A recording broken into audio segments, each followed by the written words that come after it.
Hello বন্ধুরা, আজকে আমি একটা নতুন ভিডিও নিয়ে এসেছি। আজকে আমাদের লাঞ্চে কাঁচকলার কোপ্তা কারি হবে। তো সেই জন্য আমি উপকরণগুলো বলে দিই। কাঁচকলা আর আলুটা এটা সিদ্ধ করে নিয়েছি। এখানে কারি করার জন্য আলু কাটা আছে, কাঁচা লঙ্কা কুচি, টমেটো কুচি, আর এটা কাঁচকলা আলু সেদ্ধ করা যে মাখার জন্য কাঁচা লঙ্কা কুচি রেখে দিয়েছি। আদা রসুন বাটা, গরম মশলা বাটা, হলুদ গুঁড়ো, লঙ্কা গুঁড়ো, চিনি, ফোড়নের জন্য তেজপাতা, গোটা গরম মশলা, শুকনো লঙ্কা, আর এটা ধনে জিরে মৌরি শুকনো খোলায় ভেজে গুঁড়ো করা স্বাদ মতো নুন আর আদা রসুন বাটা। এবারে চলুন এটা কাঁচকলার কোপ্তা কারিটা স্টার্ট করি। দেখুন বন্ধুরা, কলা আর আলু সেদ্ধ যে মাখা হয়ে গেছে, এটা কাঁচা লঙ্কা কুচি, স্বাদ মতো নুন, শুকনো লঙ্কা গুঁড়ো আর শুকনো খোলায় ভেজে ধনে জিরে মৌরি যে গুঁড়ো করা ছিল সেটা দিয়ে আর অল্প একটু বেসন দিয়ে আমরা মেখে রেডি করে নিয়েছি। এবারে এগুলোকে বড়ার আকারে তেল গরম হলে ভাজা হবে। কড়ায় তেল গরম হয়ে গেছে। এইবারে ওই মাখা কলাটাকে আমরা বড়ার আকারে এরকমভাবে দিয়ে পরপর ভেজে নেব।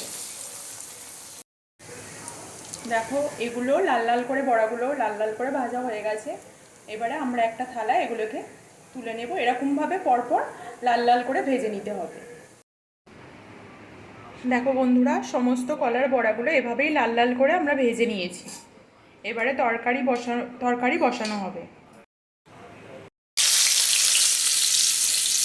দেখো বন্ধুরা, এবারে তরকারি করার জন্য আমরা যে আলুগুলো কেটে রেখেছিলাম সেগুলো লাল লাল করে তেলে ভেজে নেব।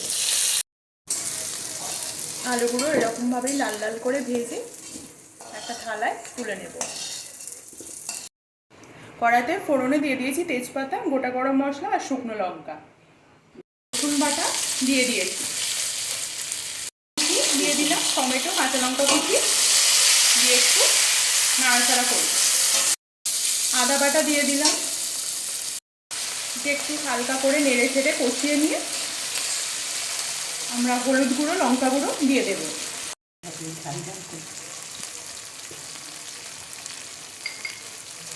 সামান্য লঙ্কা গুঁড়ো দিয়ে দিলাম। এরপর সামান্য হলুদ গুঁড়ো দিয়ে দিচ্ছি পরিমাণ মতো, দিয়ে একটু নেড়ে চেড়ে কষিয়ে নিতে হবে। এরপর লাল লাল করে ভেজে রাখা আলুগুলো দিয়ে দিলাম এর মধ্যে, দিয়ে একটু নেড়ে চেড়ে নেব।